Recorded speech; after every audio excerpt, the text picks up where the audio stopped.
Hello बच्चों, मैं आपका आडी सर लेकर आया हूँ आर्म्स एकेडमी डिजिटल चैनल पे नीट 1 ईयर रिवीजन प्रोग्राम, जहाँ पे हम लोग बात कर रहे हैं फोटोसिंथेसिस इन हायर प्लांट्स। हमने काफी पार्ट इसका कवर कर चुके हैं ऑलरेडी। अब हम एक्चुअली स्टार्ट करने वाले कुछ इंपॉर्टेंट साइकिल्स और इंपॉर्टेंट प्रोसेसेस को। अगर आपने प्रीवियस वीडियोस नहीं देखे इस चैप्टर के तो क्विकली देख लेना, क्योंकि यहाँ तक आने के लिए हमने सब कुछ मतलब हमने फोटोसिंथेसिस कहाँ पे होता है, स्ट्रक्चर ऑफ क्लोरोप्लास्ट देखा हुआ है, क्लोरोफिल, अलग अलग टाइप की क्लोरोफिल के एब्सॉर्प्शन स्पेक्ट्रा, ये सब कुछ देखा हुआ है। उसके बाद हमने साइक्लिक नॉन साइक्लिक फोटोफॉस्फोराइलेशन देखा है, उसका मतलब देखा है। And the most important thing that we have seen is the chemiosmotic hypothesis that was given by the Peter Mitchell. यहाँ तक सब कुछ हम लोगों ने ऑलरेडी कवर किया हुआ है। आज हम बहुत ही important part of this chapter देखने वाले हैं, जिसका आपको ऊपर से टाइटल यहाँ पे दिख रहा होगा, where are the NADP and ATP and NADPH are use. ये टाइटल है, पर उससे भी सबसे इंपॉर्टेंट चीज है जो मुझे मालूम है आप लोगों को समझने में थोड़ी दिक्कत देती है, that is Calvin cycle and C3 and C4 cycle. अब हम यहाँ ये तो देखने वाले, ऐसे मैं आप लोगों को बता रहा हूं, पर इसका मतलब क्या है इसके बारे में थोड़ा सा जान लेते हैं। एंड लाइक हम लोग थोड़ा सा उसको ना बहुत अच्छे से समझेंगे। मैं आपको सारी साइकिल्स निकाल कर दिखाने वाला हूँ। डायरेक्टली एनसीईआरटी ने थोड़ा सा जंप किया हुआ है यहाँ पे, but we will learn to the maximum possible extent. जो चीजें आपको बहुत ज्यादा जरूरत नहीं, वो हम पार्ट नहीं देखेंगे जो ऑलरेडी एनसीईआरटी ने नहीं दिया है, बट जो आपके लिए बहुत ही इंपॉर्टेंट है वो पार्ट मैं आपको यहाँ पे कवर करवा कर लेने वाला। So before we begin with this, हमें एनसीईआरटी ने क्या क्या चीजें दी है वो हम लोग देख लेते हैं, and then we actually enter into the C3 cycle, that is Calvin cycle, और द C4 पाथवे देखेंगे, और इसको हम हैट-स्लैक पाथवे भी बुलाते हैं। उसके बारे में हम बात करेंगे, मैं सब कुछ डिटेल में सिखाने वाला हूँ आपको। So let's begin. तो देखो यहाँ पे बोल क्या रहा है एनसीईआरटी, ये इंपॉर्टेंट क्यों है आपको समझना, क्योंकि इट इज अ कनेक्शन। अब तक हमने देखा कि how the NADPH are produce, how the ATP is produce, chemiosmotic hypothesis में हमने देखा कि एटीपी का सिंथेसिस कैसे होता है, ये सब कुछ देखा है। अब हम लोगों को ये मालूम है NADPH and ATP both of them are assimilatory powers for the synthetic phase, biosynthetic phase बुलाते हैं ना, जिसमें actual food that is glucose which is then converted into the sucrose and into the starch, ये production होता है। बराबर, ये biosynthetic phase या बायोसिंथेटिक पाथवे है ना। तो उसके लिए लगने वाली जो एसिमिलेटरी पावर है, उसके लिए लगने वाली जो पावर है जो लाइट रिएक्शन में होती है, वो तो हमने ऑलरेडी देखा हुआ है यहाँ पे। अब एक्चुअली डार्क फेज पे जा रहे हैं। डार्क फेज का मतलब आप लोगों को याद होगा कि हम लोगों ने बात क्या की है। Dark phase that means it is not directly dependent on light. Light, it is not light driven process. हाँ, इट डजेंट मीन कि ये सिर्फ अंधेरे में ही होती है। सिर्फ अंधेरे में होगी भी नहीं ना, क्योंकि उसको लगने वाला एसिमिलेटरी प्रोडक्ट पावर जो है वही लाइट रिएक्शन से आ रही है।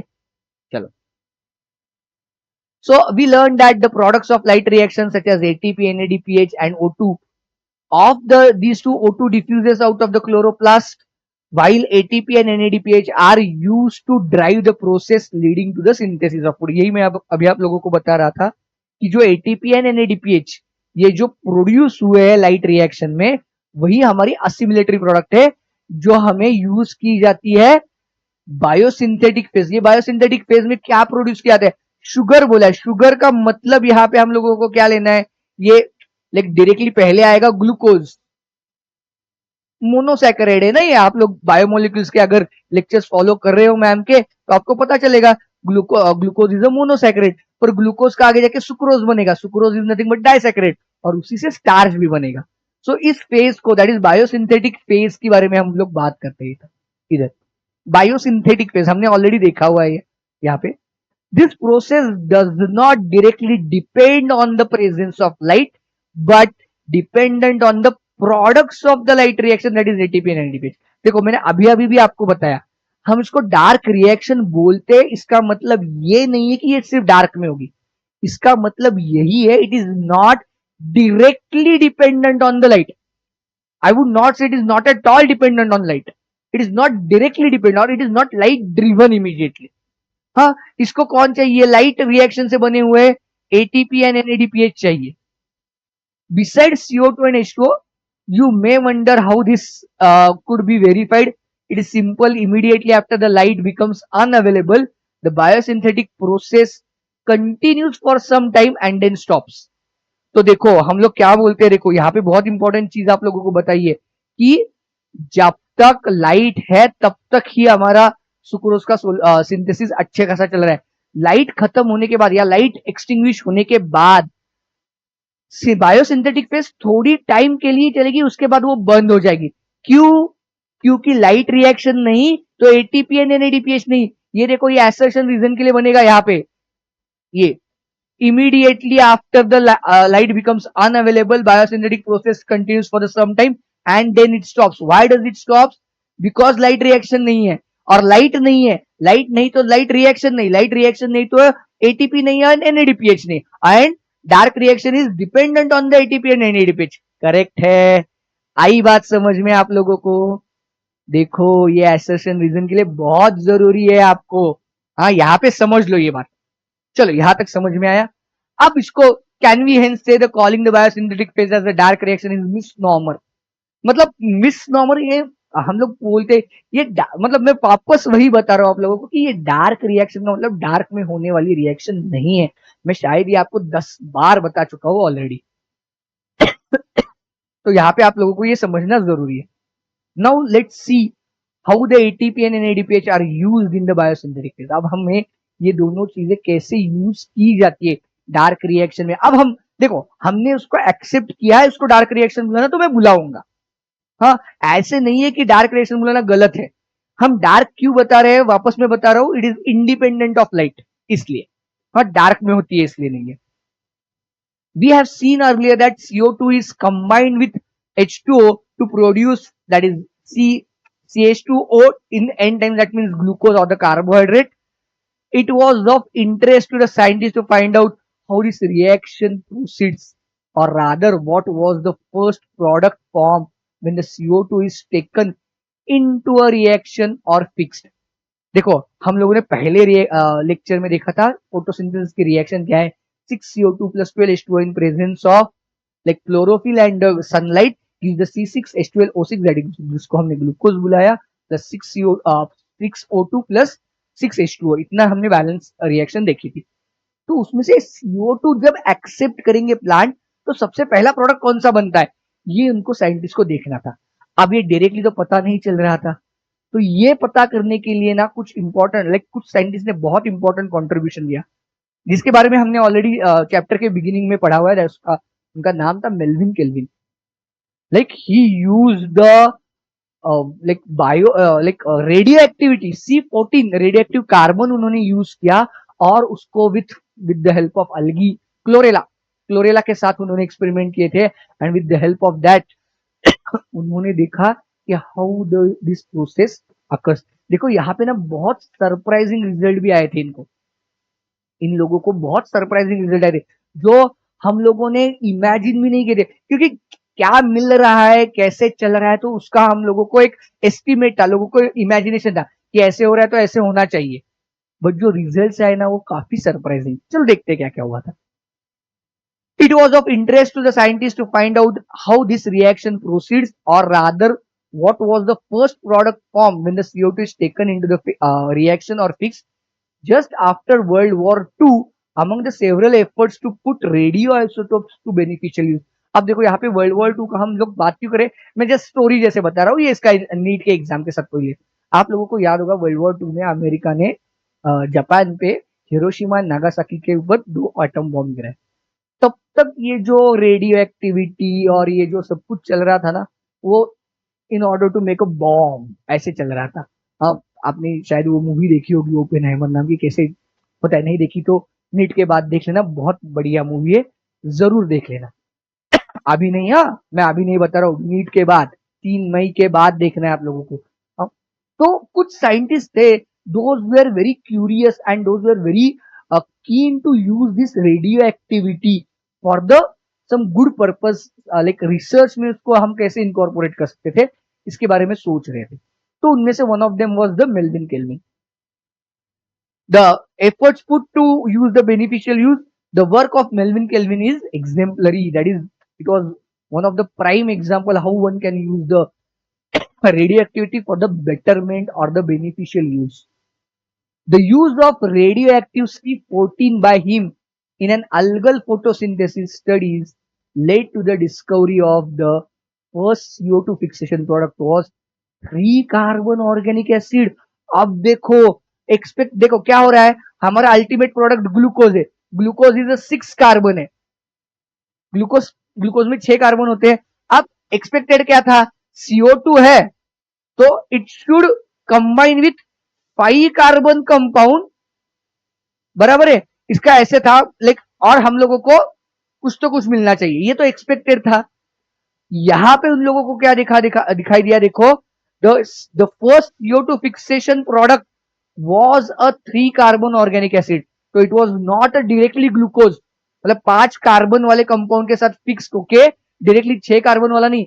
जब कार्बन डाइऑक्साइड इस प्रोसेस में इनकॉर्पोरेट हो रहा है तब उनको क्या दिखाई दिया कि 3 कार्बन वाला एक कंपाउंड मिलता है, पहला स्टेबल कंपाउंड जिसको बुलाते हैं ना हम लोग, that contains the 3 carbon instead of directly 6. देखो, वॉज 3 कार्बन ऑर्गेनिक एसिड, उसमें भी बहुत बढ़िया है. यहाँ पे जो अलगी है उसका नाम है क्लोरेला. क्लोरेला यूज की थी सबसे पहले उन्होंने. हाँ,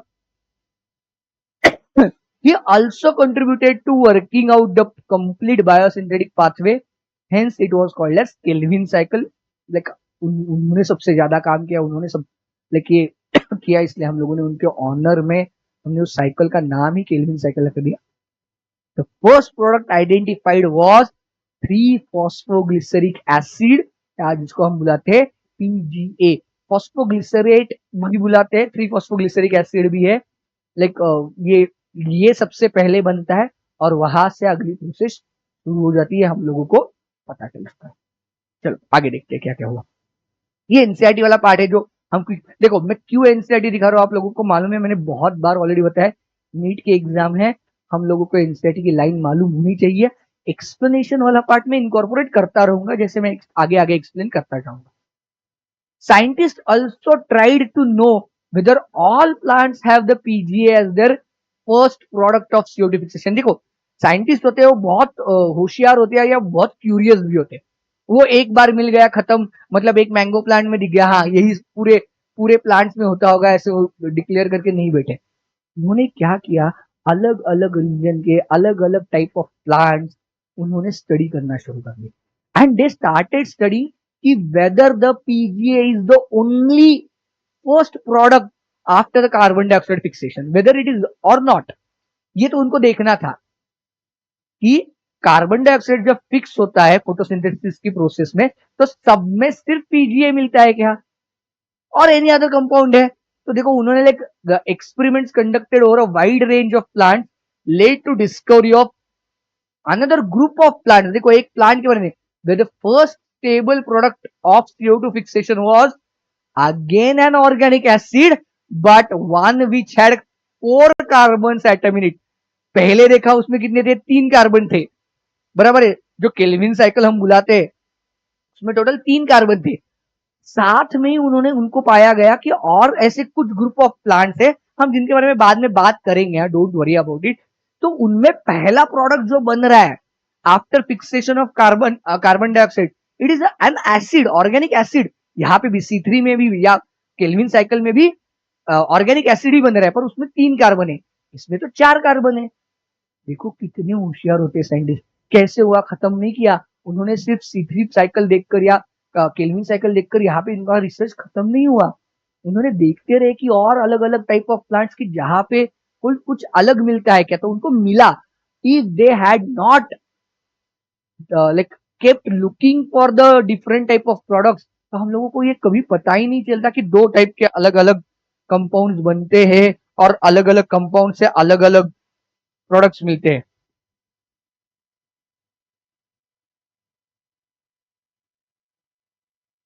तो ये इन लोगों को मिल गया.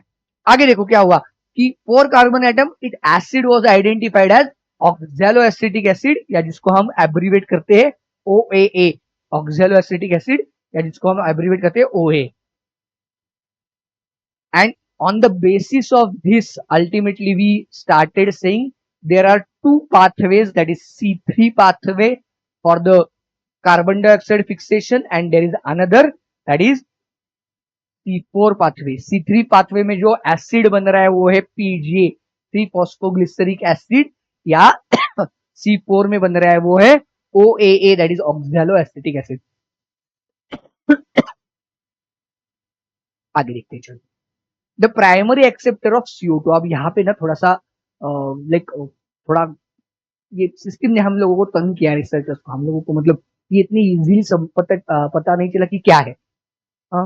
Let us now ask ourselves question that was asked by the scientists who were struggling to understand the dark reaction. How many carbon atoms would a molecule have which after accepting CO2 would have the 3 carbon atoms, that is of PGA. Original कौन है? ये तो बहुत interesting था. मतलब ultimately 3 carbon वाला compound मिल रहा है, तो इनिशियली कौन होगा? उसको एक्सेप्ट करने वाला ओरिजिनली कौन होगा? तो 2 कार्बन वाला होगा. बट ऑब्वियसली आप भी बोलोगे सर क्या पूछ रहे हो, 2 कार्बन होगा, 1 कार्बन CO2 से आ रहा है, तो टोटल 3 का प्रोडक्ट मिल रहा है. हम लोगों को तो इतना मैथ्स आता भी है. But it was not like that. ये आपके मैथमेटिक्स के रूल जैसे नहीं था. The studies very unexpectedly show that acceptor molecule was 5 carbon keto sugar ribulose bisphosphate, RUBP बुलाते. अब देखो, मैं जाने से पहले ना एक छोटी सी चीज आप लोगों को यहाँ पे बताना चाहता हूँ. आप लोगों को ये डिफरेंस मालूम है? डाइफॉस्फेट, मतलब ये बहुत जगह पे आता है. नीट 2023 के क्वेश्चन में है, करेक्ट इनकरेक्ट स्क्रिप्ट बेसिस पे. एंड बिसफॉस्फेट,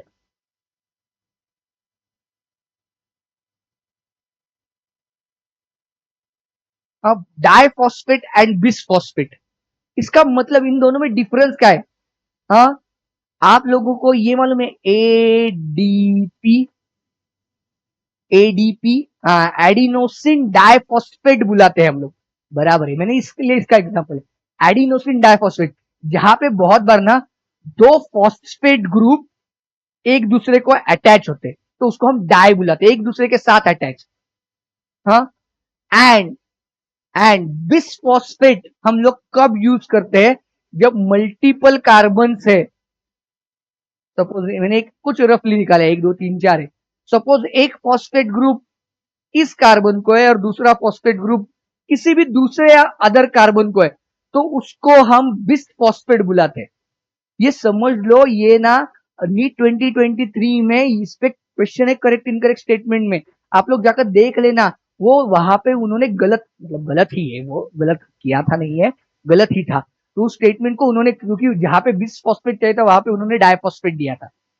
हाँ, तो याद रखो ये दोनों में से डिफरेंस है, ये तो आप लोगों को थोड़ा पता होना चाहिए. दो किसी भी अलग अलग कार्बन को है तो उसको हम बुलाएंगे बिसफॉस्फेट.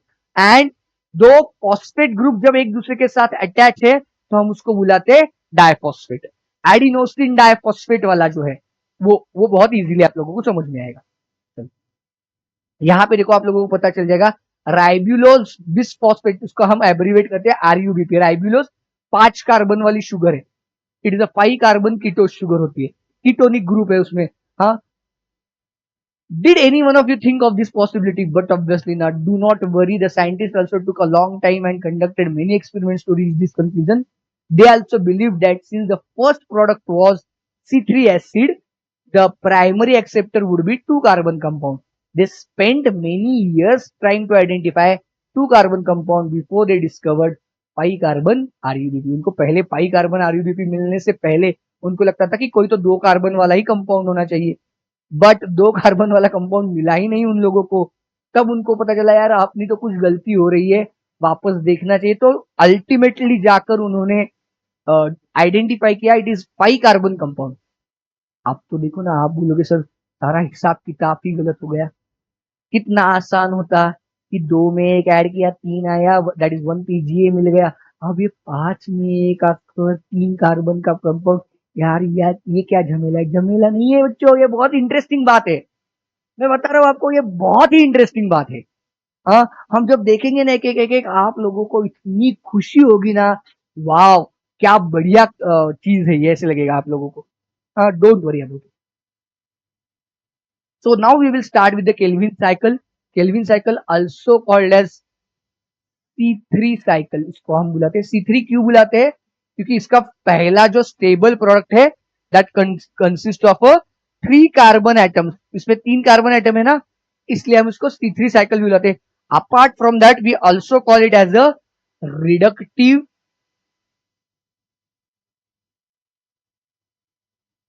Pentose phosphate cycle.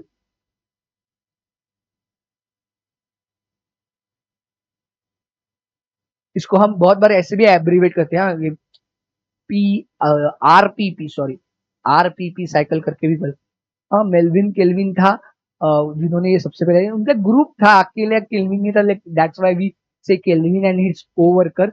हाँ, और इसी को हम रिडक्टिव पेंटोस फॉस्फेट पाथवे या साइकिल भी बुलाते हैं बहुत बार।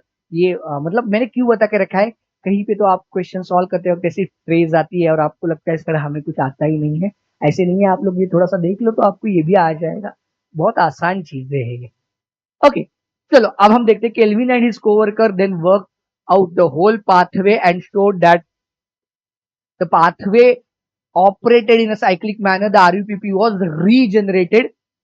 देख लेते हैं एक करके। एनसीईआरटी ने, देखो मैंने ये जानबूझ के आपको दिया हुआ है।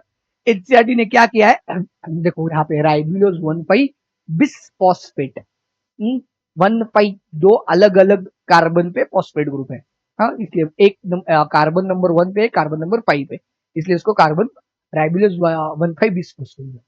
देखो ये टोटल जो केल्विन साइकिल है उसको for the sake of convenience हम लोगों ने 3 टाइप में या 3 स्टेप में डिवाइड किया है। तो पहली स्टेप आती है कार्बोक्सिलेशन। नाम से पता चल रहा है आप लोगों को, carboxylation that is addition of carbon dioxide. बराबर है ना, हम लोग बहुत बार यूज करते हैं डी कार्बोक्सिलेशन, आप ऑर्गेनिक केमिस्ट्री में करते हो ना। हाँ, तो ये carboxylation that is addition of का, तो उसमें हमें मिलता है 3 phosphoglycerate that is 3 phosphoglyceric acid PGA, हमारा प्रोडक्ट। अब सेकेंड स्टेप होती है जिसमें रिडक्शन होता है। हाँ, इसी का रिडक्शन होगा, it is not a single step reaction, इसमें थोड़ी सी स्टेप्स है और हमें मिलेगा ट्रायोस फॉस्फेट। एंड इसी ट्रायोस, देखो ये साइकिल से थोड़ा बाहर जाकर बीच में हम लोगों को मिलते हैं सुक्रोज और starch that is glucose sucrose starch, मैंने इनिशियली ही बताया आप लोगों को। एंड इसी वक्त यहाँ पे होता है एटीपी एनएडीपीएच का, एटीपी टू एडीपी मिलते हैं एंड एनएडीपी का जो रिडक्शन का काम होता है वो रिडक्शन रिएक्शन होती है। ये ट्रायोस फॉस्फेट, अब आप बोलोगे सर ट्रायोस फॉस्फेट तो स्टार्च बनाने के लिए यूज हो रहा है, आगे कहा जा रहा है बताऊंगा डिटेल में, डोंट वरी मैं हूं। ट्रायोस फॉस्फेट आगे जाकर रीजनरेशन करता है, किसका रीजनरेशन करेगा, बट ऑब्वियसली इसका, किसका मतलब इसी का, that is ribulose 1,5 bisphosphate, and during this process also there is a consumption of 1 ATP। तो यहाँ पे हम लोगों को 2 ATP का कंजम्पशन दिख रहा है। हाँ, मैं आगे जाकर बताऊंगा हम लोगों को कितनी एटीपी लगती है, कितनी NADPH लगती है, ये सब कुछ हम देखेंगे।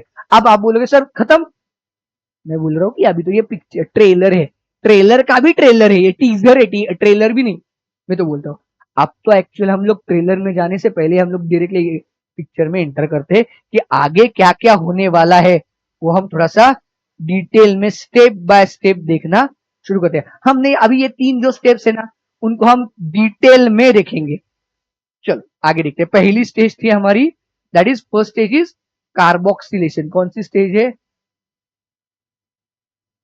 ये ब्लू कलर दिखता है या मैं व्हाइट कलर से कर लूं, व्हाइट कलर से कर लेता हूं।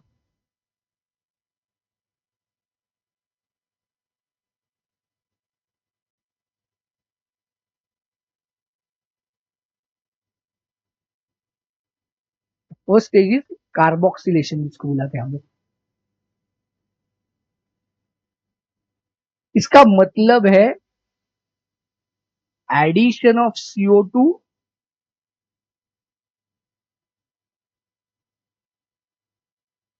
टू द, किसको होगा, that is RUBP, that is ribulose 1,5 bisphosphate, RUBP में। तो ये रिएक्शन कैसे होगी एंड दिस रिएक्शन कौन कैटलाइज करेगा, ये भी बहुत इंपॉर्टेंट है।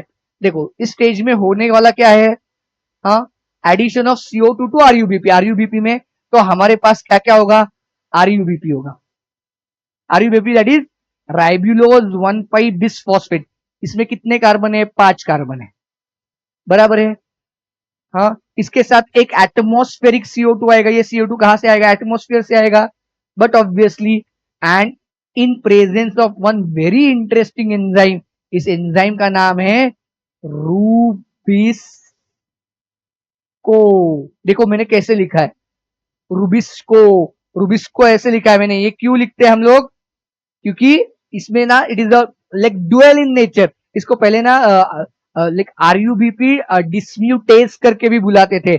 अभी हम लोगों ने उसका नाम बदलकर रूबिस्को किया है। ये है इसका फुल फॉर्म। चाहे तो मैं आपके लिए बाबूजी में लिख देता हूँ एक बार, आप थोड़ा सा कहीं पे तो नोट डाउन कर लेना।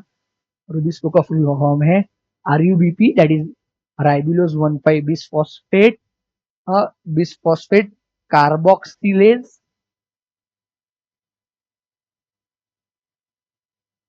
Carboxylase and oxygenase.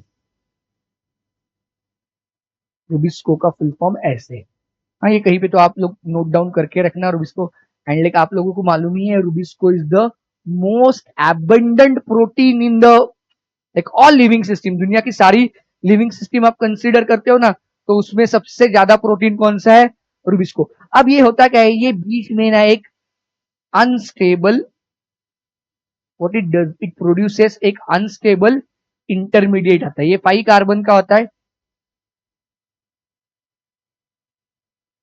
Transient state में बुलाते हैं या अनस्टेबल बुलाते हैं हम लोग। अनस्टेबल बहुत बार दिखाने के लिए हम उसको स्क्वायर ब्रैकेट करते हैं। इसके लिए और 2 मैग्नीशियम आयन भी चाहिए हम लोग को, इस प्रोसेस के लिए। तो बीच में देखो RUBP plus carbon dioxide in presence of rubisco enzyme, it forms the intermediate.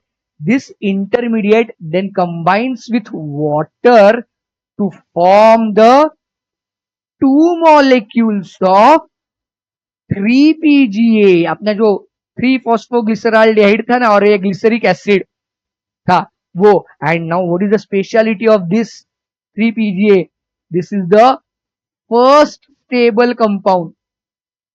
ये हमारा फर्स्ट स्टेबल कंपाउंड है इस प्रोसेस का।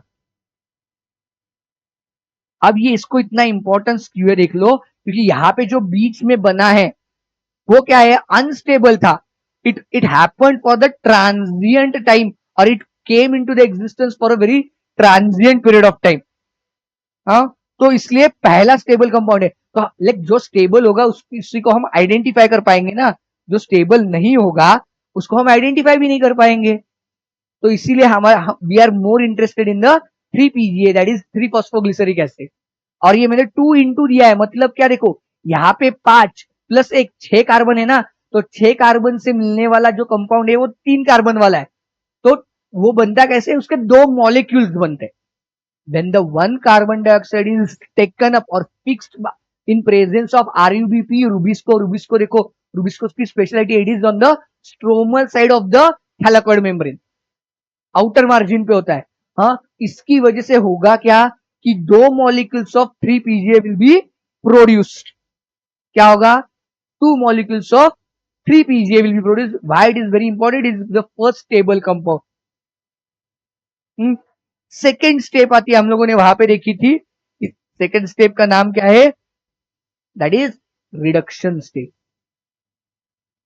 ये देखो, इसको ना हम बहुत जगह पे अगर आप लोग देखोगे ना, तो ग्लाइकोलिटिक रिवर्सल फेज भी बुलाते हैं। अब हम लोगों ने अभी डिस्कस ग्लाइकोलिसिस नहीं किया है, इसलिए मैं उतने डिटेल में नहीं जाऊंगा। और हम जब ग्लाइकोलिसिस डिस्कस करेंगे तो मैं इसका रेफरेंस दे दूंगा उस वीडियो में, डोंट वरी। तो it is a like technique wise और the process wise it is a reduction process. But हम इसको बुलाते हैं बहुत बार ग्लाइकोलिटिक रिडक्शन। इसमें देखो जो हमारा पीजीए बना है, देखो प्रीवियस स्टेज में हमारे पास पीजीए बना हुआ है।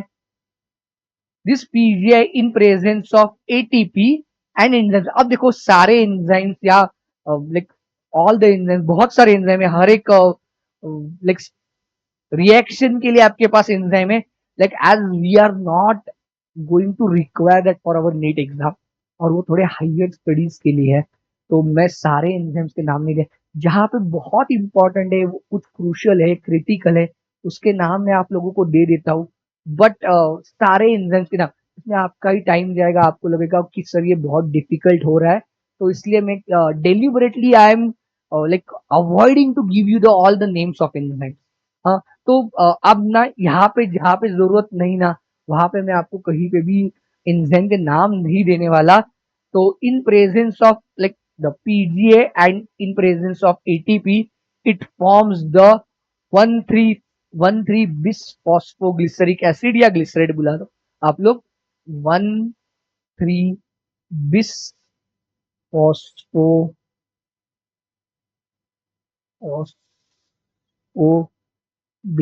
एसिड। देखो ये 3 फॉस्फोग्लिसरेट था, ये 3 फॉस्फोग्लिसरिक एसिड है, बराबर, ये 3 फॉस्फोग्लिसरिक एसिड है इन प्रेजेंस ऑफ एटीपी। और एक देखो ATP what it will do, it will donate its one more phosphate group to the 3 PGA, और वो बन जाएगा 1,3 बिस फॉस्फोग्लिसरिक एसिड। एंजाइम का नाम की जरूरत नहीं, पर एक हिंट जैसे बता देता हूं, जहां जहां पे एटीपी आता है ना, वहां वहां पे एंजाइम होता है काइनेज। अब यहाँ पे फॉस्फोग्लिसरेट काइनेज होगा। हमें मैंने ही बताया था कि आपको इंजन नहीं, पर क्या है, सब कुछ दिए बिना जाने का मन नहीं करता ना, मालूम है, तो देना, मतलब जो अपने पास है वो देने का मजा आता है। तो मैं जनरली, हाँ मैं लिखने वाला नहीं हूँ, बट जाते जाते बता दूंगा शायद जहाँ जरूरत पड़ेगी, या हिंट है कुछ, ट्रिक है याद रखने के लिए तो बताऊंगा। जैसे एटीपी आता है तो यूजुअली काइनेज एंजाइम आता है। हाँ, तो देखो अब यहाँ पे क्या बना, जिस ओरिजिनल कंपाउंड में दैट इज पीजीए में, 3 पीजीए में एक ही फॉस्फेट ग्रुप था, अब उसके पास कितने फॉस्फेट ग्रुप आ गए, 2 फॉस्फेट ग्रुप आए।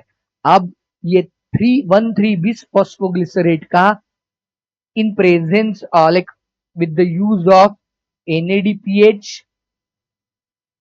NADPH to NADP plus conversion होगा, NADP प्लस होगा, and this is going to form the like PGAL, पगाल नहीं बुलाएंगे, पागल भी नहीं बुलाएंगे, दैट इज ग्लिसराल्डिहाइड 3 फॉस्फेट। ग्लिसराल्डिहाइड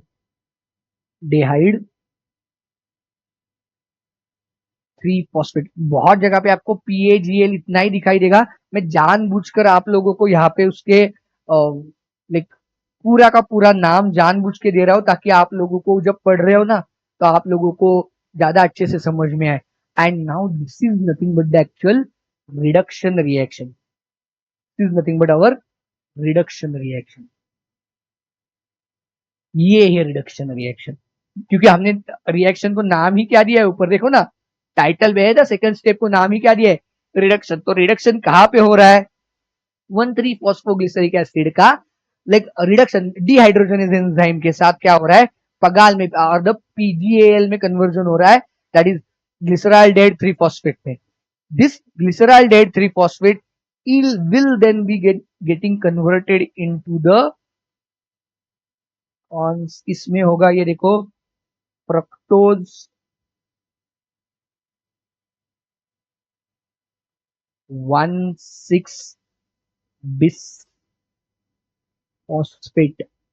आप बोलोगे सर PGAL तो 3 कार्बन वाला है और ये तो 6 कार्बन वाला है, 2 मॉलिक्यूल्स, ये 2 मॉलिक्यूल्स। आप लोगों को मैंने बोला ना कि आप लोगों को ये मालूम नहीं है, इसलिए मैं अभी नहीं बता रहा। ये PGAL है, ग्लिसराल्डेहाइड 3 फॉस्फेट की speciality, with the help of isomerase enzyme it forms the like DHAP, dihydroxy acetone, ये बनाता है। DHAP डाइहाइड्रोक्सी एसीटोन फॉस्फेट भी बनाता है। ये इंटर कन्वर्टेबल होते हैं, ये लाइक सिर्फ आइसोमर्स एक दोनों के। तो ये 2 मॉलिक्यूल्स एक दूसरे में कन्वर्ट होकर अल्टीमेटली क्या बनाएंगे, फ्रक्टोज 1,6 बिस्फॉस्फेट बनेंगे। और इस फ्रक्टोज 1,6 बिस्फॉस्फेट का आगे बनेगा फ्रक्टोज 6 फॉस्फेट, यहाँ पे बनेगा fructose 6 phosphate. Fructose 6 phosphate will get converted into the glucose 6 phosphate, and this glucose 6 phosphate will be ultimately turned into the glucose.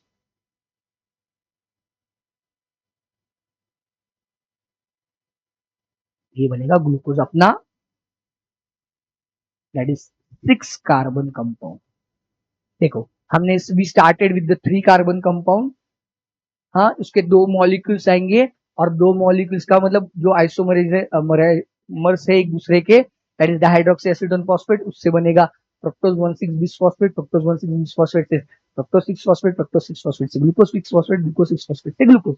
अब मैंने जो आप लोगों को बताया था ना कि इसको ग्लाइकोलिटिक रिवर्सल बुलाते हैं, तो ग्लाइकोलिसिस जब शुरू होता है, हम लोग पढ़ेंगे अगले चैप्टर में, तो ग्लूकोज से डाइहाइड्रोक्सी एसीटोन फॉस्फेट तक का जो सफर है वो सेम।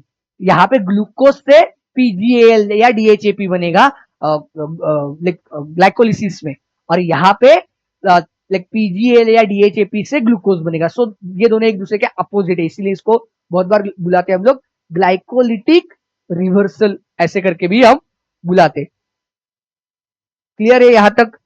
जल्दी से लिख कर लेना तो ले लो। देखो आपको याद रखने की भी जरूरत नहीं है, यहाँ पे हो क्या रहा है, आरयूबीपी का पीजीए बन रहा है पहले स्टेज में, बराबर है, PGA like 3 PGA 3 phosphoglyceric acid बन रहा है।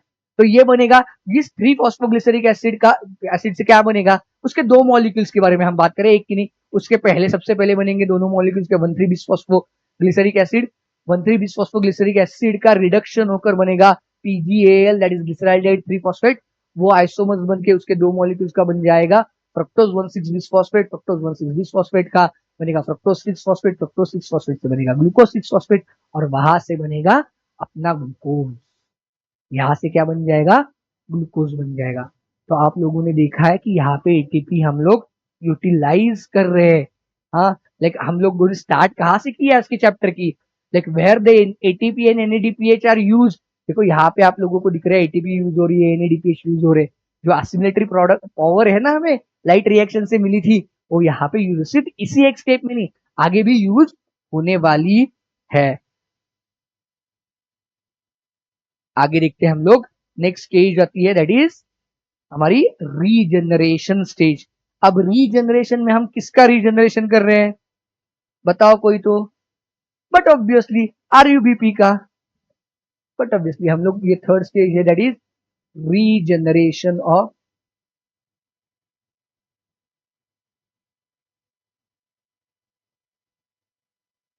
आरयूबीपी। अब आरयूबीपी क्या है, 5 कार्बन कंपाउंड है, हाँ याद रखो, हाँ हम लोग यहाँ पे कार्बन, नंबर ऑफ कार्बन बहुत इंपॉर्टेंट है। अब हमें जो लाइक प्रीवियस स्टेज में यहाँ पे देख रहे हैं हम लोग, ये बन चुका है, ये तो चल रहा है, इसमें से ये PGAL वाले जो है, आप लोगों को अगर देखना है ना तो एक बार यहाँ पे भी आगे देखने को, हाँ 3 फॉस्फोग्लिसरेट से ये ट्रायोस फॉस्फेट जो बने ना हमारे, triose phosphate, like that is 3 फॉस्फोग्लिसराल्डिहाइड, और लाइक हम लोग बुलाते हैं डाइहाइड्रोक्सी एसीटोन फॉस्फेट, हाँ इन दोनों में से जो कुछ होगा उसी से, देखो आप लोग बोलोगे सर सारे के सारे थोड़ी यूज किए, हम लोगों ने यहाँ पे सिर्फ 2 यूज किए, इसीलिए हमारी जो फोटोसिंथेसिस की रिएक्शन है ना वो हर वक्त हम 6 कार्बन से करते हैं। तो यहाँ पे उन्होंने 1 कार्बन दिखा है, जब मैं ये साइकिल लिखने वाला हूँ then I am not going to write it with the 1 carbon, I am going to write it with the 6 carbon, तब जाकर आप लोगों को ये डाइजेस्ट करना बहुत ईजी हो जाएगा, अदरवाइज आपके लिए थोड़ा सा डिफिकल्ट होता है।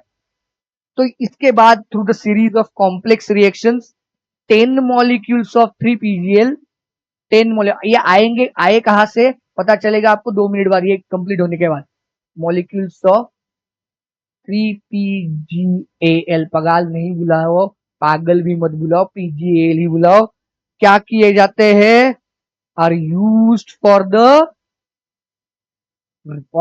Regeneration of regeneration of RUBP. But obviously हम किसका रीजनरेशन करें, आरयूबीपी का ना, और इस प्रोसेस के लिए हम लोगों को चाहिए 6 ATP, 6 ATP आर यूज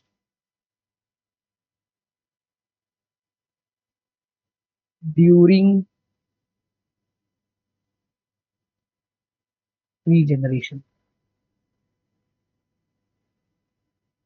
अब आप बोलोगे सर डायरेक्टली आप मल्टीपल पे क्यों चले गए 10 6, क्योंकि हम लोग देखो जब तक 1 कार्बन की बात कर रहे थे ना तब तक जहां तक पॉसिबल था वहां तक समझना इजी है। यहाँ पे हम जब मैं 10 मॉलिक्यूल्स बोल रहा हूँ या 6 एटीपी बोल रहा हूँ, I am talking about the 6 carbon dioxide molecule. एक कार्बन डाइऑक्साइड मॉलिक्यूल की हम लोग यहाँ पे बात नहीं कर रहे।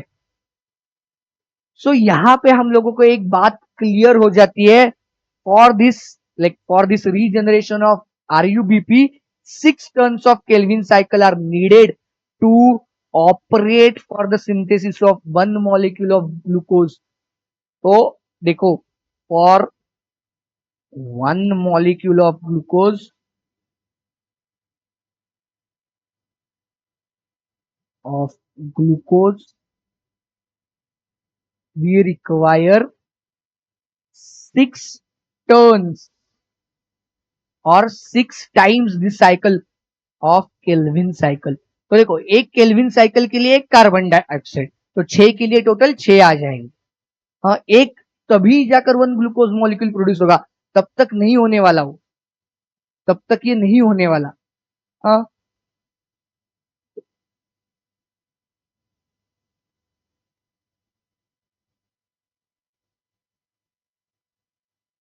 with this can we write the entire reaction of Calvin cycle? ये बहुत एक इंटरेस्टिंग क्वेश्चन बहुत बार आप लोगों को आता है कि how to write the balance reaction of entire Calvin cycle. तो देखने में बहुत इजी है, कैसे होगी ये एंटायर केल्विन साइकिल की?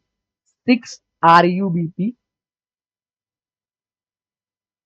प्लस 6 CO2, एक RuBp के लिए एक CO2, हमने देखा ना initially, in presence of total 18 ATP and 12 NADPH, हम लोगों को मिलने वाला है वापस 6 RuBp। वापस आगे देखो, regeneration of all the RuBp that has been consumed और दैट हैज बीन यूज्ड, वो हम लोगों को वापस मिलने वाले हैं प्लस C6H12O6, यही हमारा ग्लूकोज है। जो रिडक्शन स्टेज के बाद आगे चला जाएगा बनने के लिए, plus 18 ADP plus 12 NADP plus, this is nothing but the Calvin cycle reaction. Calvin cycle के रिएक्शन है अपने, जो केल्विन साइकिल की ना, उसकी एंटायर रिएक्शन हम लोग ऐसे रिप्रेजेंट कर सकते हैं। आपको चाहे तो आप क्विकली लिख लो कहीं पे, तो ये बहुत ही जरूरी है। इस पे देखो, बहुत बार क्वेश्चन आते हैं कि इतने मॉलिक्यूल्स ऑफ ग्लूकोज बने या इतने कार्बन डाइऑक्साइड फिक्स हुए तो कितने एटीपी कंज्यूम हुए या कितने एनएडीपीएच कंज्यूम हुए, कितने एडीपी फॉर्म हुए या कितने एनएडीपी प्लस फॉर्म हुए।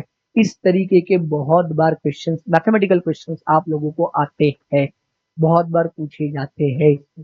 हाँ, तो आपको अगर ये एक बार समझ में आ गया कि कैसे ये एक दूसरे के साथ रिलेटेड है, तो हम लोग ऐसे बोल सकते हैं कि 6 CO2 के लिए 18 ATP। आप ऐसे कर लो ना, 1 कार्बन डाइऑक्साइड के लिए 3 ATP और 1 कार्बन डाइऑक्साइड के लिए 12 NAD, 1 कार्बन डाइऑक्साइड के लिए 2 NADPH। 1 की बात करें, 6 की बात करें तो 18 ATP एंड 12 NADPH। इस पे क्वेश्चन है कितने ATP कितने NADPH, कौन कितना प्रोड्यूस हो रहा है, तो उसके हिसाब से हम लोगों को क्वेश्चंस पूछे जाते हैं। अब मैं क्या कर लेता हूं, आप लोगों को जो हमने अभी ये 3 स्टेजेस में देखी ना, वही कंप्लीट साइकिल हम लोग क्या कर लेते हैं, एक बार में ही कंप्लीटली लिख लेते हैं। चलेगा? विथ 6 CO2 के साथ लिखेंगे हम, एक CO2 के साथ नहीं लिखेंगे। हाँ, एक CO2 के साथ नहीं लिखेंगे हम लोग, कैसे लिखेंगे? हम 6 CO2 के साथ ही लिख लेते, यहाँ पे ही लिख लेते। चलो, तो पहले मैं ले लेता हूं, 6 CO2 है अपने पास। हाँ, और वो किसके साथ कंबाइन होने वाले हैं? RuBp, 6 मॉलिक्यूल्स ऑफ RuBp के साथ, बराबर है। यहां से हम स्टार्ट कर लेते हैं।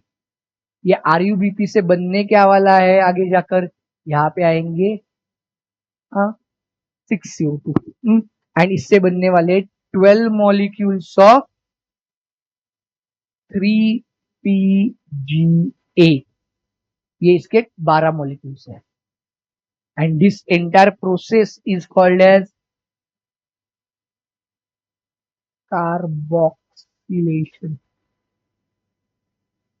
बराबर है, कार्बोक्सिलेशन है ये process, addition of carbon dioxide है ड्यूरिंग दिस, बराबर है। ये 6 कार्बन वाला है, मैं यहाँ पे कहीं पे तो अलग इंक से लिख देता हूं, ये 6 है, तो ये 6 कार्बन कंपाउंड है और ये 3 कार्बन कंपाउंड है। देखो मैंने इंक अलग यूज किए, दिख रही है ना, दिख रही है। चलो अब देखो यहाँ पे सबसे इंपॉर्टेंट चीज हम लोगों को देख रही है, this is nothing but our first stable product है ये। मैं वापस लिख रहा हूं क्योंकि आपको एक झटके में सब कुछ पता चल जाए, एक साइकिल सामने रखो तो आपकी कंप्लीट रिवीजन हो जाए, इसलिए मैंने यहाँ पे वापस लिख रहा हूं। अब यहां तक ये मिल गया। अब ये जो 12 मॉलिक्यूल्स ऑफ 3 पीजीए मिले, उनसे हम लोगों को क्या मिलने वाला है आगे जाके? 12 molecules of 3 PgAl।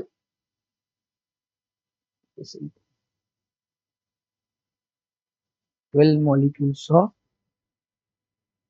PgAl and इस प्रोसेस को हमने नाम दिया है reduction, nothing but our reduction reaction और रिडक्शन स्टेट।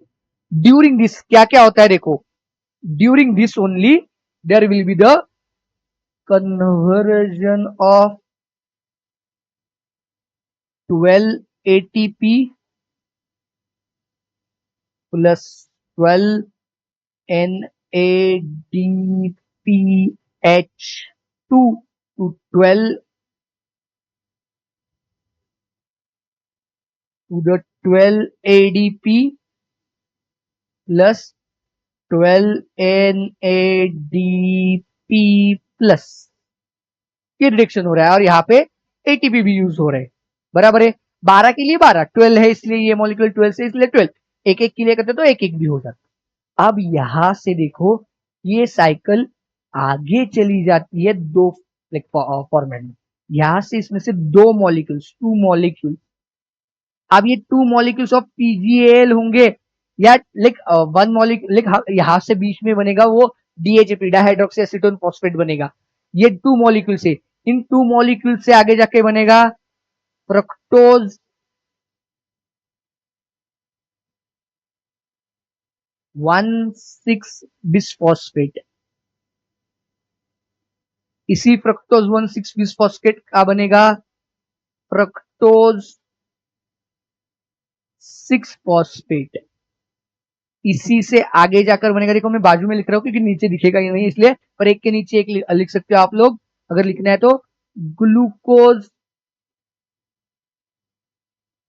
6 फॉस्फेट एंड यहां से आगे जाकर बनेगा अपना ग्लूकोज। ये साइकिल में नहीं जा रहा है, आपको लगेगा मैं साइकिल में लेकर जा रहा हूं, नहीं,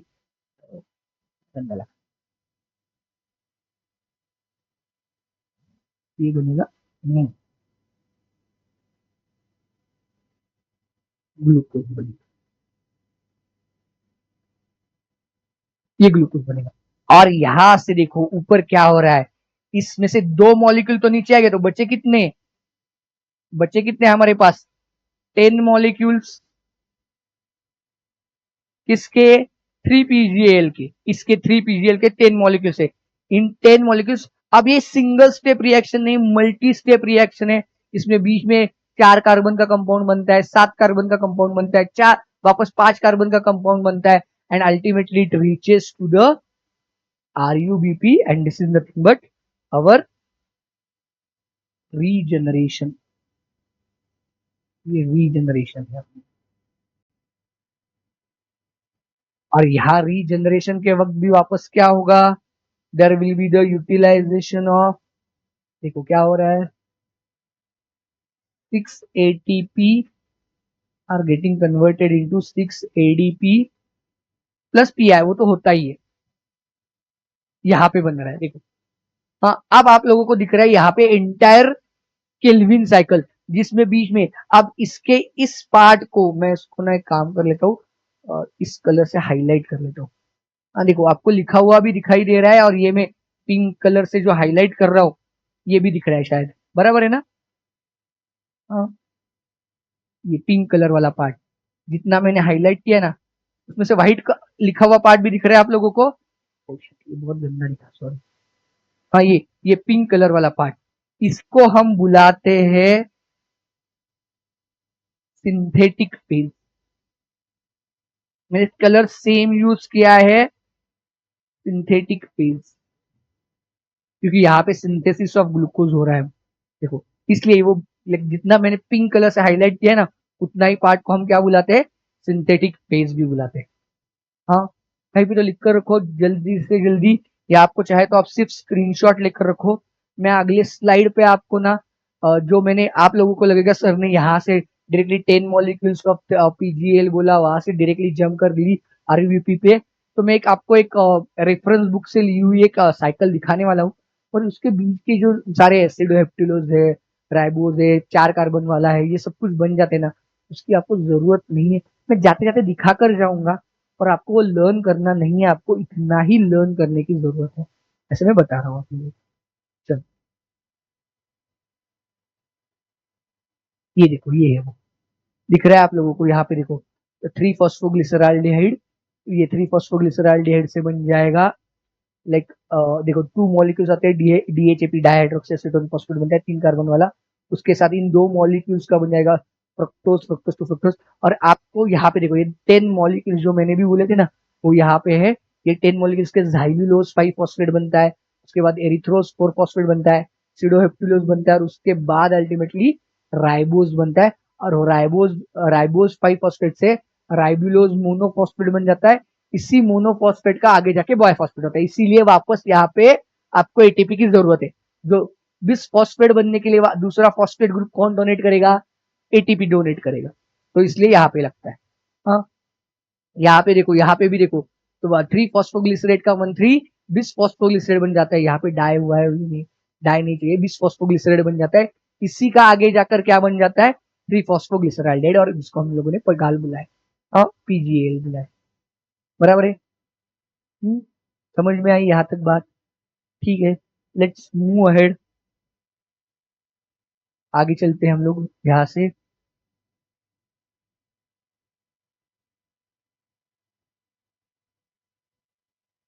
now we will talk about the C4 pathway.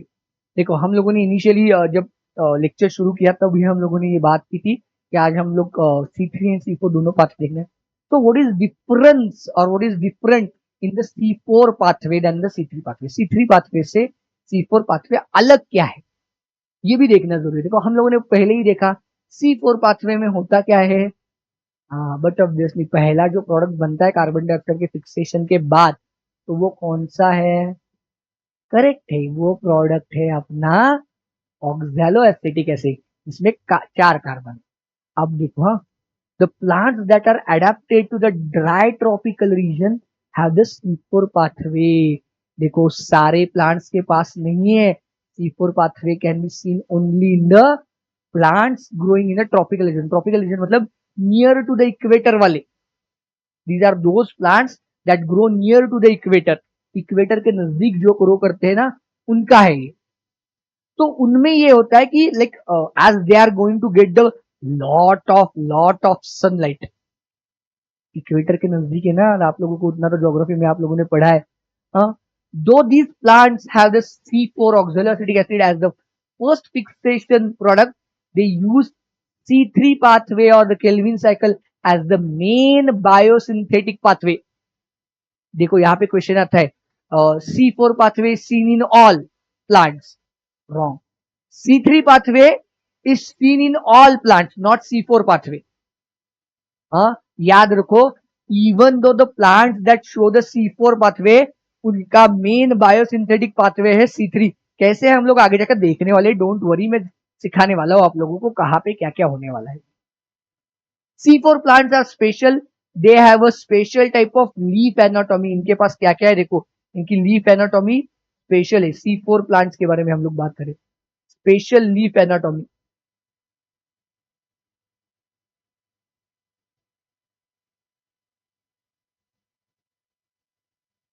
इसको हम आगे जाकर बुलाएंगे, देखो यहाँ पे दिया है क्रांस एनाटॉमी करके बुलाते हैं, मैं बताने वाला हूँ आप लोगों को क्या होता है।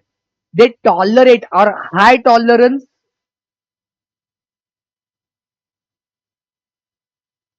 और टेम्परेचर,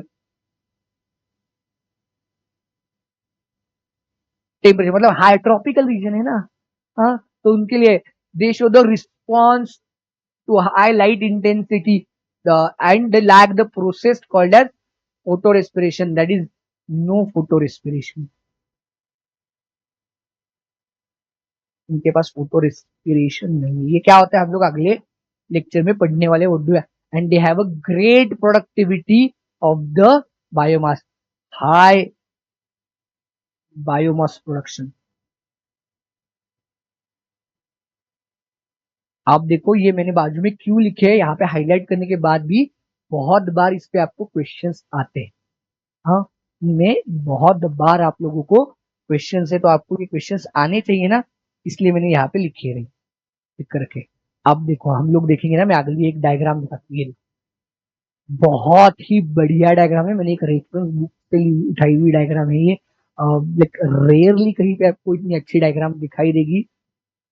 C3 प्लांट और C4 प्लांट के एनाटॉमी में बेसिक डिफरेंस है, हमने पहला ही देखा ना, लाइक यही पे हम लोगों ने देखा ना, यह स्पेशल लीफ एनाटॉमी। अगर हम लोग इनके प्लांट, तो इसमें क्या क्या डिफरेंस है हम सबसे पहले देख लेते हैं। देखो टिश्यू वाइज सब कुछ सेम है ऑलमोस्ट, देखो इनके पास भी वेस्कुलर बंडल है, दैट इज जाइलम फ्लोएम होगा, हाँ, बंडल शीथ सेल्स है, मीजोफिल सेल्स है, हाँ, स्टोमा है, ये सब कुछ है, ये सब कुछ है इनके पास, उसमें कोई दिक्कत नहीं।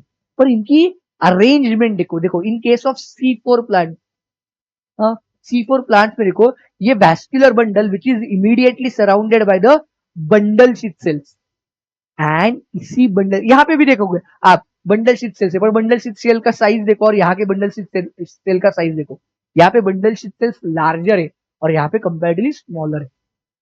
आप देखो सबसे इंपॉर्टेंट पार्ट है वो, ये पार्ट है इसका, ये दिख रहा है आप लोगों को, यहाँ पे देखो ये मीजोफिल सेल्स जो है, these mesophyll cells are arranged in like a rath like structure, Wraith बुलाते, WREATH, अरे हम गार्लैंड का जो बनाते हैं ना, हाँ गार्लैंड का, हाँ पुष्प चक्र म्हणतो आपण त्याला मराठी, हाँ गार्लैंड का रथ बनाते वैसे, और यहाँ पे मीजोफिल सेल्स देखो, दोज आर स्कैटर्डली प्रेजेंट, वो ऐसे एक स्पेशल स्ट्रक्चर में नहीं है, and this is the main reason why there are the two different pathway, इनकी एनाटॉमी ही अलग है प्लांट के सेल्स की, इनकी अरेंजमेंट देखो ना कैसे, रथ लाइक है, रैथ लाइक है, हाँ, तो ये कैसे गार्लैंड का जैसे चक्र बनता है ना, वैसे सर्कुलर फैशन में अराउंड। और इसमें सबसे और एक इंटरेस्टिंग बात है, ये bundle sheath cells and the mesophyll cells are connected to each other by means of plasmodesmata, हम लोगों ने पढ़े प्लाज्मोडेस्माटा, याद होगा आप लोगों को, प्लाज्मोडेस्माटा कहाँ पे पढ़ा है, सेल के चैप्टर में पढ़ा था, प्लाज्मोडेस्माटा से, तो they are not only connected, they are functionally connected, कैसे हम लोग आगे जाकर देखने वाले, how they are connected to each other functionally, that we are going to see in detail. So this is the main reason why the C4 plant or the like they show the different type of photosynthetic pathway, and why they show the different, क्योंकि इनकी ये anatomy जो है वो completely अलग ही है, हाँ, इनकी जो है, और उसमें और भी देखो देखो, और बहुत सी एक इंपॉर्टेंट चीज है, like the mesophyll cells of the Kranz anatomy, Kranz anatomy में जो मीजोफिल सेल्स होती है ना, they are comparatively smaller and they show the presence of well developed grana, ये दो टाइप की सेल्स है, bundle sheath cells and mesophyll cells. इनमें ना जो क्लोरोप्लास्ट होता है ना, दैट इज डायमॉर्फिक क्लोरोप्लास्ट बुलाते हैं हम लोग उसको, क्या बुलाते हैं, डायमॉर्फिक,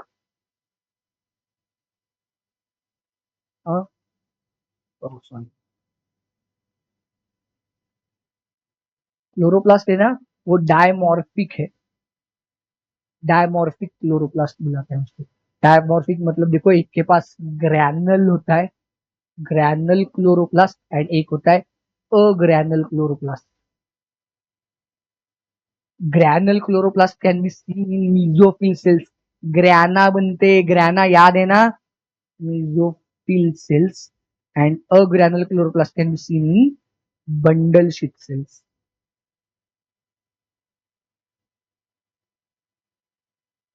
बंडल शीट सेल्स।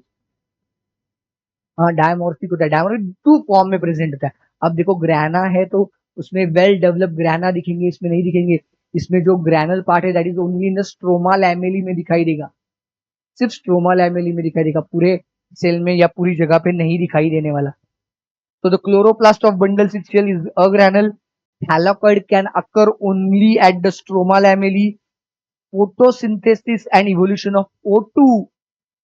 देखो like photolysis, photosynthesis नहीं sorry, photolysis and O2 का जो रिलीज है both of them are absent while they are present. Neutrophil cells में photolysis, lysis and evolution of O2 are present. देखो एक ही leaf में दो अलग टाइप की सेल्स है, दोनों में अलग अलग दिखने वाली ये प्रोसेसेस है। हाँ, and bundle sheath sales they possess the rubisco, इसके पास रूबिस्को नाम का अपना जो एंजाइम है ना, तो मोस्ट एबंडेंटली प्रेजेंट एंजाइम करके हमने बोला, that is abundantly present in the mesophyll cells but that is absent in the sorry present in the bundle sheet cells, sorry not mesophyll, uh, bundle sheet cells. ये देखो ये मैं बाद में दे देता हूँ आपको, ये नोट से एक्स्ट्रा की जो लिखा हुआ है। अब हम देखेंगे एक्चुअली C4 पाथवे में होता क्या है। हाँ, क्विकली हम देख लेते हैं कि C4 पाथवे में होता कैसे। तो देखो हमारी ये जो लीफ के अंदर, अब देखो ये हम लोग we are interested only in the two component that is mesophyll cell, जो मैं ग्रीन कलर से निकाल रहा हूँ वो मेसोफिल है, एंड नीचे में निकालूंगा येलो कलर से बंडल शीट सेल।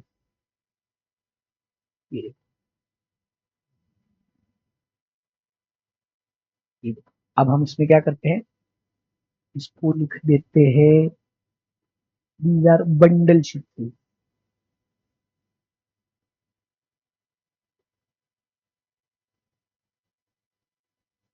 एंड इनको लिख देते हैं हम मेसोफिल को। दिख रहा है ना सबको,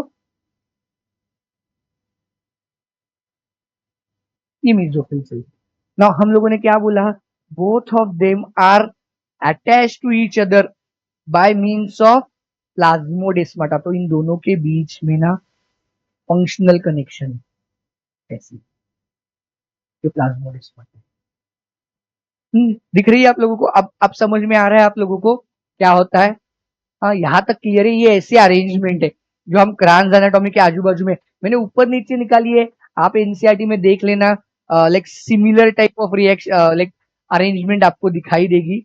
अब होता कैसे देखते हैं, देखो in case of like C4 pathway, हमारा जो पहला CO2 एक्सेप्टर है that is the phosphoenol pyruvate. यहाँ पे हमारा जो लाइक सबसे इंपॉर्टेंट है that is phospho, white colour से, ये जो पहला है इसको हम बुलाते हैं phosphoenol pyruvate, PEP। with this pepcase enzyme, it has special enzyme that is pepcase। ये देखो जो एटमॉस्फेरिक CO2 है वो पेप के पास जाएगा, PEP with the help of PEPcase enzyme it is going to form the oxalo acetic acid, OAA। देखो this is our first stable compound, ये C4 पाथवे है।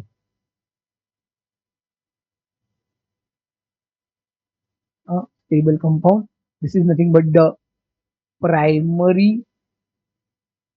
बहुत सारी चीजें मैं एक ही डायग्राम में लिख रहा हूँ क्योंकि आपको डायग्राम की ना तो आप लोगों को याद रखना बहुत इजी जाता है।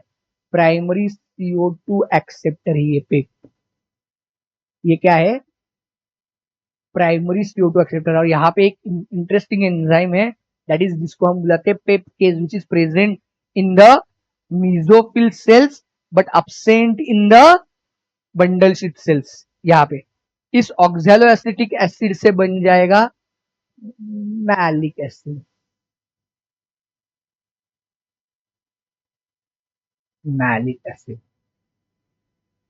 अब ये मैलिक एसिड क्या होता है, एक्चुअली ट्रांसलोकेट होता है या ट्रांसपोर्ट किया जाता है from the mesophyll cells to bundle sheath cells. ये मैलिक एसिड आता है यहाँ पे, and with this malic acid का जो है, ये मैलिक एसिड है यहाँ पे, मैलिक एसिड का रिडक्शन होगा, इसका reduction with the help of certain enzyme, इसका इससे बनेगा पायरुवेट,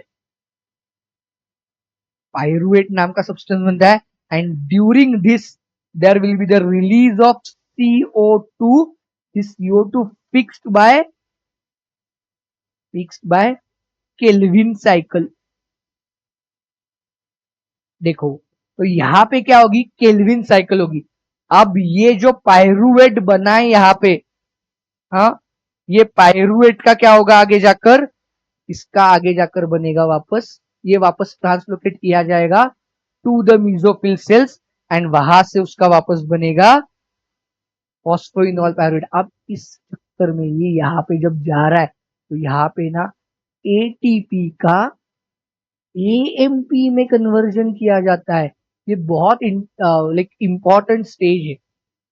जो ATP है अपना, हाँ, तो ATP का आगे जाके क्या बनता है, AMP बनता है। नॉर्मली ATP का ADP बनता है ना, पर यहाँ पे क्या बनता है, ATP का AMP बनता है।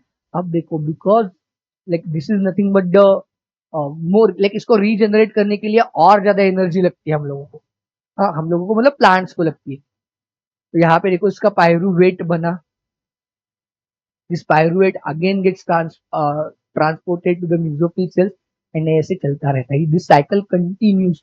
तो यहाँ पे प्राइमरी CO2 एक्सेप्टर है, यहाँ पे सेकेंडरी CO2 एक्सेप्टर भी आएगा ना। ये CO2 जो बंडल शीथ सेल में बन रहा है, देखो ना यहाँ पे कंटिन्यूअसली बंडल शीथ सेल्स क्या कर रहे हैं, CO2 बना रहे हैं ना, क्योंकि मैलिक एसिड का डीकार्बोक्सिलेशन होके उसका क्या बनेगा, CO2 निकल जाएगा, और तभी जाकर उससे पायरुवेट बनेगा, अदरवाइज पायरुवेट बनने वाला नहीं है। ये मैलिक एसिड का पायरुवेट बनते समय, इस समय वहां पे क्या होता है, CO2 रिलीज होता है, and the CO2 release in the bundle sheath cell is fixed to the Calvin cycle. तो ये देखो, बंडल शीथ सेल में वापस केल्विन साइकिल भी ऑपरेट होगी। जो हमने अभी देखी थी ना वो पूरी केल्विन साइकिल, वो completely that will operate in the bundle sheath cells also. Therefore, RUBP of Kelvin cycle is called as secondary CO2 acceptor for the C4 pathway. अब इसमें भी एक लाइक RUBP आएगा ना, जो हमने केल्विन साइकिल में देखा, इसका उसको सेकेंडरी CO2 एक्सेप्टर बुलाएंगे, और पेप को हम बुलाएंगे, फॉस्फोइनॉल पायरुवेट को हम बुलाएंगे प्राइमरी CO2 एक्सेप्टर। अब हम क्या करेंगे, इसकी भी हम लोग लाइक कंप्लीट रिएक्शन लिखते हैं, जैसे हमने लाइक केल्विन साइकिल की भी लिखी थी ना, वैसे इसकी भी लिखते हैं 6PEP। अब आप बोलोगे सर वापस 6 के साथ क्यों, क्योंकि हम लोग 6 कार्बन डाइऑक्साइड के साथ ही काम करते हैं ना हर वक्त, plus 6 RUBP plus 6 CO2 plus 30 ATP। देखो यहाँ पे number of ATP required are much more, plus 12 NADPH2। NADPH2 same ही है यार, NADPH बोलो, NADPH2 की जगह पे NADPH बोला।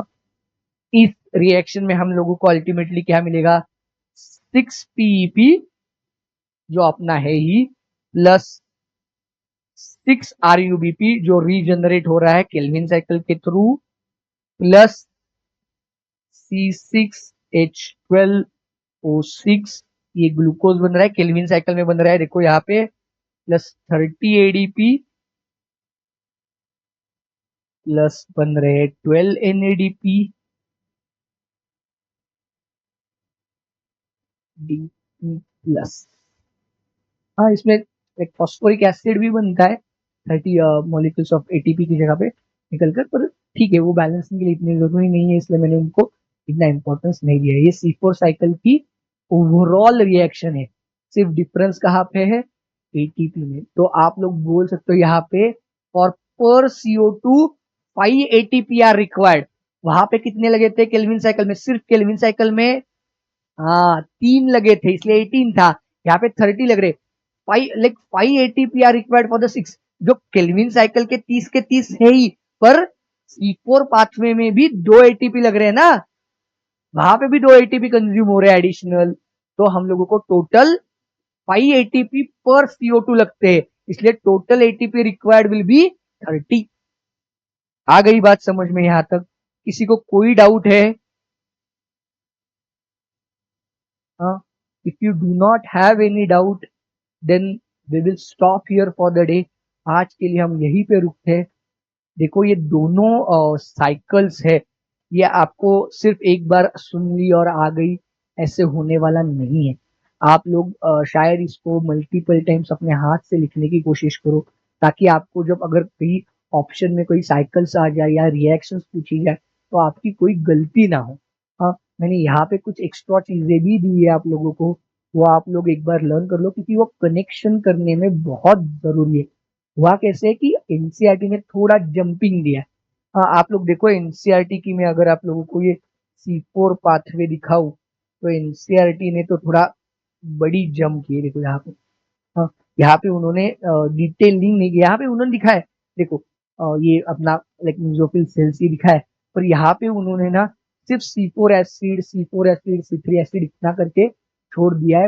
लाइक कौन कौन से बन रहे हैं, क्या क्या हो रहा है, वो उन्होंने यहाँ पे डिटेल नहीं दिया। अब देखो यहाँ पे एक बहुत ही इंपॉर्टेंट स्टेटमेंट दिया है। देखो हाँ, लाइक यहाँ पे उन्होंने, अगर आप उसके पहले पार्ट से आते देखो यहाँ पे, हाँ, the CO2 released in the bundle sheet cells enter the C3 or the Kelvin pathway, a pathway common to all plants. The bundle sheet cells are rich in enzyme rubisco but lack peptidase. यहाँ पे पेपकेज नहीं है, सिर्फ mesophyll cells के पास पेपकेज enzyme है, इसके पास पेपकेज enzyme है ही नहीं। Thus, the basic pathway that results in the formation of sugar, the Kelvin pathway, is common to the C3 and C4. तो अल्टीमेटली जहां पे यहाँ पे देखो ना शुगर बनने वाली है, वो सेम ही बनने वाली है, दैट इज ग्लूकोज।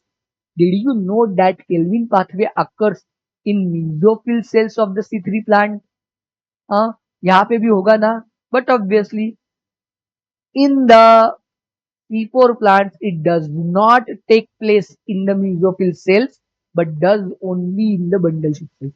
जहां पे C3 पाथवे हमने देखा वो that exclusively happen in the mesophyll cells, पर यहाँ पे वो exclusively होगा बंडल शीट सेल्स में ही होगा, ये मेसोफिल सेल्स में नहीं होने वाला। हाँ, ये 2-3 लाइन से इस पे बहुत बार क्वेश्चंस आते हैं, इसलिए हमने एक बार और उनको रीड कर लिया है। I hope all of you have understood everything, ये बहुत जरूरी था। Thank you very much, stay tune, stay connected. Next lecture में मैं आपको ऑटो रेस्पिरेशन सिखाने वाला हूँ, which is very very very crucial important for the NEET exam also. Okay, thank you very much.